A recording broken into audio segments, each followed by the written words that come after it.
Welcome back students to my channel. आज मैं आप लोगों को उसी पब्लिक एडमिनिस्ट्रेशन का नेचर, क्षेत्र और उसी के आगे कंटिन्यू करते हुए post cop point of view के बारे में बताऊंगी, क्योंकि ये बहुत ही इम्पॉर्टेंट दृष्टिकोण है। इसे बहुत सारे विद्वानों ने, प्रशासकों ने, विचारकों ने इसके बारे में बहुत सी बातें कही हैं, आलोचना भी करी है, और यह अभी भी लोक प्रशासन का एक बहुत ही महत्वपूर्ण दृष्टिकोण है। तो चलिए आज हम पोस्ट कॉप के बारे में डिटेल में पढ़ेंगे। पोस्ट कॉप के बारे में मैंने आपको संक्षेप में बताया हुआ है पहले वीडियो में, और आज मैं आपको इसके बारे में विस्तार से बताऊंगी। तो लोक प्रशासन के क्षेत्र के अंदर पोस्ट कॉप एक बहुत ही महत्वपूर्ण पॉइंट ऑफ व्यू है। इसका मैंने आपको पहले भी बताया था। पोस्ट कॉप इन शब्दों से बना है, इंग्लिश के लेटर्स से बना है। 8 लेटर्स हैं इसके अंदर। P यानी कि प्लानिंग, योजना बनाना। O यानी कि ऑर्गेनाइजिंग, संगठन स्थापित करना। S यानी कि स्टाफिंग, इसका मतलब है कार्मिकों का प्रशासन करना, कर्मचारियों की व्यवस्था करना।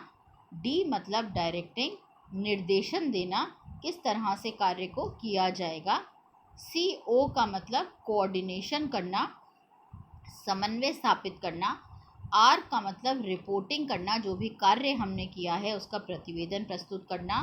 और B का मतलब बजटिंग, जिसको वह कहते हैं बजट तैयार करना। तो पोस्ट कॉप जो दृष्टिकोण है उसके प्रतिपादक लूथर गुलिक हैं।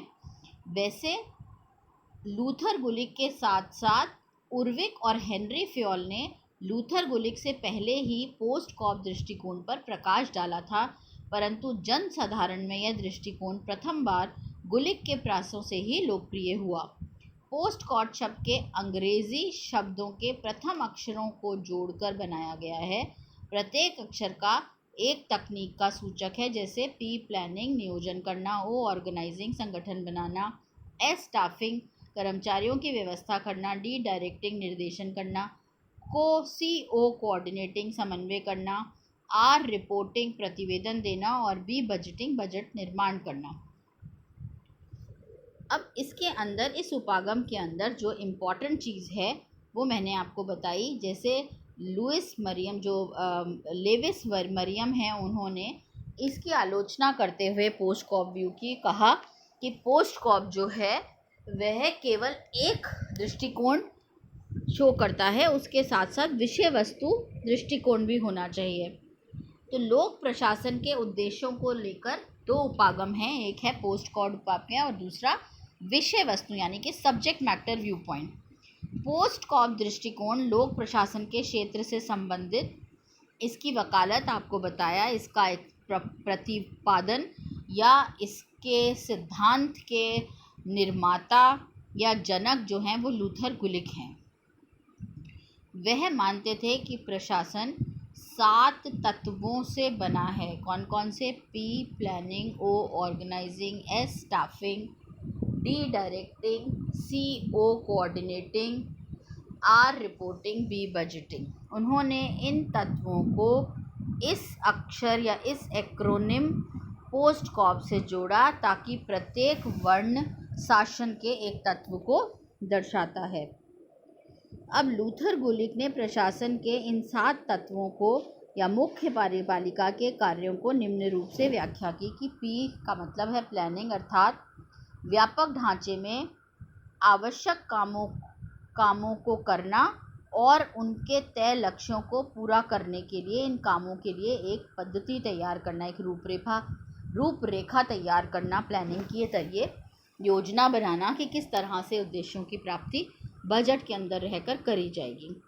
फिर ऑर्गेनाइजिंग का मतलब संगठन करना, अर्थात प्राधिकार के औपचारिक ढांचे की स्थापना करना, जिसके द्वारा कार्य विभाजन को तय किए गए लक्ष्यों के लिए व्यवस्थित, परिभाषित और समन्वय किया जाता है। संगठन के अंदर आपको बताया 3 लेवल्स ऑफ मैनेजमेंट होते हैं। वो ढांचा तैयार करना, कौन कौन व्यक्ति उसमें कार्य करेंगे, कैसे उनका रिक्रूटमेंट होगा, कैसे उनकी ट्रेनिंग होगी, किन नियमों के तहत वह कार्य करेंगे, यह सब काम ऑर्गेनाइजिंग में आएगा। साथ ही साथ स्टाफिंग के अंदर आएगा कि इस संगठन में कार्य करने वाले जो व्यक्ति हैं उनकी भर्ती कैसे की जाएगी, उनको प्रशिक्षित कैसे किया जाएगा और उनके लिए काम करने की बेहतर स्थितियां किस तरह से बनाई जाएंगी। डी डायरेक्टिंग निर्देशित करने के अंदर आएगा कि निर्णय लेने और इन निर्णयों को आदेशों और निर्देशों में समायोजित करने का निरंतर कार्य और नेता की भूमिका का निर्वाह करना कि कौन से कार्य को किसी को कठिनाई हो जाए तो समझाना किस प्रकार से किस कार्य को करना है। फिर है कोऑर्डिनेटिंग यानी कि तालमेल बैठाना, विभिन्न डिपार्टमेंट्स में, विभिन्न लेवल्स ऑफ मैनेजमेंट में, विभिन्न कर्मचारियों अधिकारियों के बीच में कोऑर्डिनेशन करना, तालमेल बिठाना, पारस्परिक संबंध स्थापित करना।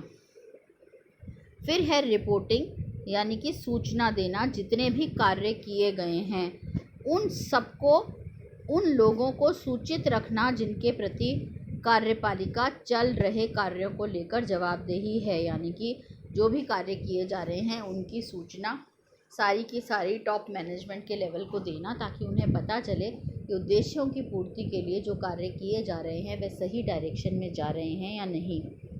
साथ ही इसके अंदर रिकॉर्ड यानी कि जो दस्तावेज होते हैं, शोध यानी कि रिसर्च की प्रक्रिया और जांच द्वारा स्वयं और अपने अंतर्गत काम करने वाले को सूचित रखना।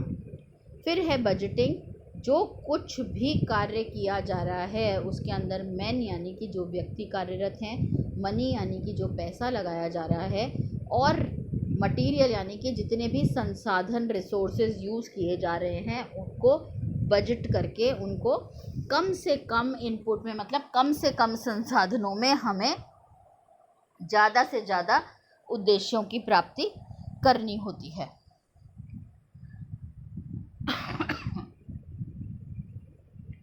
पोस्ट कॉप वकालत करता है कि प्रशासन की समस्याएं सभी एजेंसियों में एक समान होती हैं तथा उनके द्वारा किए जा रहे कार्यों की विशिष्ट प्रकृति कुछ भी हो। ये कहते हैं कोई भी संगठन हो, निजी हो, प्राइवेट हो, पब्लिक में रेलवेज का डिपार्टमेंट हो, चाहे कोई दूसरा डिपार्टमेंट हो, वो कहते हैं हर एक के अंदर ये कार्य किए जाएंगे ही जाएंगे। योजना का प्रारूप तैयार किया जाएगा, संगठन का चार्ट होगा, व्यक्ति कार्यरत होंगे, उनका रिक्रूटमेंट और ट्रेनिंग की जाएगी, आपस में कोऑर्डिनेट किया जाएगा, हर डिपार्टमेंट में रिपोर्टिंग होएगी, बजटिंग होएगी। वे कहते हैं पोस्ट कॉप का कार्य हर एक डिपार्टमेंट में इर्रिस्पेक्टिव कि वो कौन सा डिपार्टमेंट है, उसका क्या कार्य है, किया जाता है और हमेशा किया जाता रहेगा। इसके अलावा प्रशासन का वास्तविक मर्म लोगों को दी जाने वाली विभिन्न सेवाओं से बनता है। इन सेवाओं की अपनी विशिष्ट तकनीक होती है जो सामान्य पोस्ट कॉप तकनीक में नहीं होती। जो विषय वस्तु दृष्टिकोण है वह कहता है कि हालांकि पोस्ट उपागम अपने वर्तमान रूप में काफ़ी लंबे समय तक स्वीकार्य है, वो कह रहे हैं शुरू से यह स्वीकार्य है और आज तक इसको चला जा रहा है, लेकिन फिर भी इसकी आलोचना की जाती है कि ये अपने आप में संपूर्ण लोक प्रशासन का दृष्टिकोण नहीं है। लोगों को इस बात का ज्ञान हुआ कि पोस्ट कॉप गतिविधियां या तकनीक संपूर्ण लोक प्रशासन को डिपिक्ट नहीं करती, वह उसका एक महत्वपूर्ण भाग है। यह उपागम वकालत करता है कि प्रशासन की समस्याएं सभी एजेंसियों में समान होती हैं और सभी की प्रकृति भी एक ही टाइप की होती है। इस तरह यह देखा गया कि अलग अलग एजेंसियों को अलग अलग समस्याओं का सामना करना पड़ता है, जिसके लिए बहुत बार हमें पोस्ट कॉप से हटकर संवेदनशीलता या सामाजिक दृष्टिकोण भी अपनाना पड़ता है। जो विषय वस्तु उपागम है या विषय वस्तु दृष्टिकोण है वह सबसे ज़्यादा पोस्ट कॉप का उपागम का उन्होंने आलोचना करी। वो कहते हैं कि पोस्ट कॉप उपागम और विषय वस्तुओं का उपागम एक दूसरे का विरोध नहीं करते बल्कि एक दूसरे के पूरक हैं। साथ मिलकर अगर एक पहलू में पोस्ट कॉप को रखा जाए और दूसरे पहलू में विषय वस्तु को रखा जाए तो लोक प्रशासन के सही क्षेत्र का हम वर्णन कर सकते हैं। वापस से यहाँ पर ये बात रिपीट हो रही है और आप लोगों को वापस से याद दिला रही हूँ, क्योंकि ये कंपटीशन पॉइंट ऑफ व्यू से और आपके बीए के पॉइंट ऑफ व्यू से भी बहुत महत्वपूर्ण प्रश्न है कि क्या लोक प्रशासन का क्षेत्र पोस्ट कॉब में समहित है, या शॉर्ट क्वेश्चंस में भी आ सकता है, बड़े क्वेश्चन में से भी आ सकता है। इसमें लेविस मेरियम का कथन जो है वो बहुत ही महत्वपूर्ण रोल निभाता है कि लोक प्रशासन एक दोधारी औजार है। जैसे कैंची की दो धारें, एक धार पोस्ट कॉब द्वारा है और दूसरी धार में विषय वस्तु का ज्ञान है। यह अपनी तकनीक है और ये भावी औजार बनाने के लिए इन दोनों ही धारों को तेज करना पड़ेगा। वो क्या कहती हैं कि पब्लिक एडमिनिस्ट्रेशन का जो सब्जेक्ट मैटर है, जो स्कोप है, जो नेचर है, वो एक कैंची के समान है। दोधारी मतलब वो कहती है तेज औजार जिसके दो फलक हैं उसके समान है। एक फलक में हम रखेंगे पोस्ट कॉप को और एक फलक में हम रखेंगे पाठ्यक्रम को या विषय वस्तु को, और दोनों को ही जितना तेज करा जाए यानी कि शार्पन किया जाए उतना अच्छा कैंची काटेगी। यानी कि जितना तेज या जितना शार्पन हम इन दोनों फलकों को करेंगे, किसको, पोस्ट कॉप की तकनीकों को भी अपनाएंगे और विषय वस्तु की भी, तभी लोक प्रशासन का क्षेत्र सही रूप में उजागर हो पाएगा। तो पोस्ट कॉब उपागम जो है वो अपने वर्तमान रूप में काफ़ी समय से स्वीकार्य है, लेकिन इस बात का ज्ञान होने के बाद कि पोस्ट कॉब विषय जो है वो अपने आप में संपूर्ण नहीं है, लेकिन उसको साथ में जोड़ने के लिए पब्लिक एडमिनिस्ट्रेशन के साथ विषय वस्तु को जोड़ना बहुत ज़रूरी है। और यहीं पर वापस से पोस्ट कॉब में आपको मैं याद दिलाती हूँ, इसकी डिटेल मैंने आपको दे रखी है पीडीएफ के रूप में, ताकि आप उसको अच्छे से लिख पाएँ कि पोस्ट कॉब के अंदर प्लानिंग में क्या क्या आएगा, ऑर्गेनाइजेशन में क्या क्या आएगा, स्टाफिंग, डायरेक्टिंग, कोऑर्डिनेटिंग, रिपोर्टिंग और बजटिंग में। अब क्रिटिसिज्म आपको मैंने बताया पोस्ट कॉप का, आलोचना सबसे बड़ी क्या है, वो ये कहते हैं कि यह अपने आप में संपूर्ण नहीं है, इसके अंदर विषय वस्तु जोड़ना, पाठ्यक्रम जोड़ना, सब्जेक्ट मैटर जोड़ना जो है वो बहुत ज़रूरी है। और इसी की आलोचना में कुछ लोगों ने, विचारकों ने अपने अपने व्यू पॉइंट दिए हैं। जैसे लेविस मरियम ने कहा है उसी प्रकार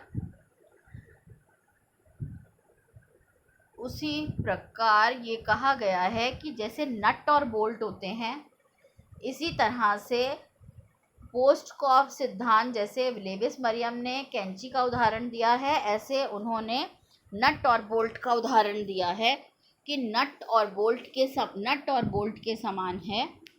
ऐसे ही एक और विचारक वॉकर हैं, उन्होंने लोक प्रशासन के क्षेत्र को दो भागों में बांटा है, प्रशासकीय सिद्धांत और व्यवहारिक, यानी कि एडमिनिस्ट्रेटिव थ्योरी जो कि सब्जेक्ट मैटर है, विषय वस्तु है, और अप्लाइड एडमिनिस्ट्रेशन जो हम नीतियों का क्रियान्वयन करते हैं। जब हम प्रशासन का क्रियान्वयन करते हैं तब हमारे को क्या क्या प्रॉब्लम्स का सामना करना पड़ता है, क्या क्या समस्याएं आती हैं।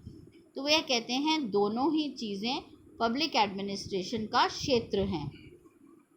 अब इन सब बातों से निष्कर्ष क्या लिखा, यह निष्कर्ष निकला कि विभिन्न लेखकों तथा विचारकों को लोक प्रशासन के क्षेत्र के बारे में विचार करने पर यह कहते हैं कि उनकी समस्याओं का समाधान करना और एक कल्याणकारी राज्य के रूप में लोक प्रशासन को देखना, यही सब चीज़ों को देखता है। तो लोक प्रशासन का जो क्षेत्र है वो बहुत ही विस्तृत हो गया है धीरे धीरे, और आधुनिक दृष्टिकोण ये कहता है कि हमें लोक प्रशासन को सार्वजनिक लोगों के हित के रूप में देखना चाहिए, जिसमें समाजवादी दृष्टिकोण और लोकवादी जनता की हित का दृष्टिकोण, ये सब दृष्टिकोण हमें साथ लेकर चलने पड़ेंगे। इसमें पोस्ट कॉप, विषय वस्तु, पाठ्यक्रम, व्यापक दृष्टिकोण, संकुचित दृष्टिकोण, एकीकृत दृष्टिकोण, यह सब हमें इसके अंदर सम्मिलित कर कर चलने पड़ेंगे।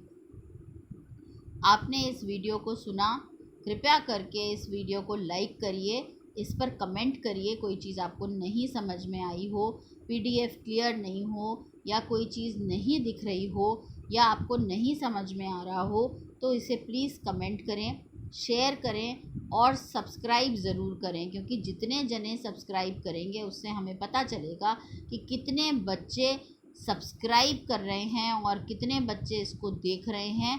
इसका मतलब कि वह रेगुलरली क्लास अटेंड कर रहे हैं। धन्यवाद। थैंक यू सो मच बच्चों। थोड़े दिनों के बाद या मैं कुछ अगले दिन वापस से आपको इसी सब्जेक्ट से आगे बढ़ते हुए सिलेबस में मैं आपके लिए नेक्स्ट वीडियो डालूँगी। Thank you so much.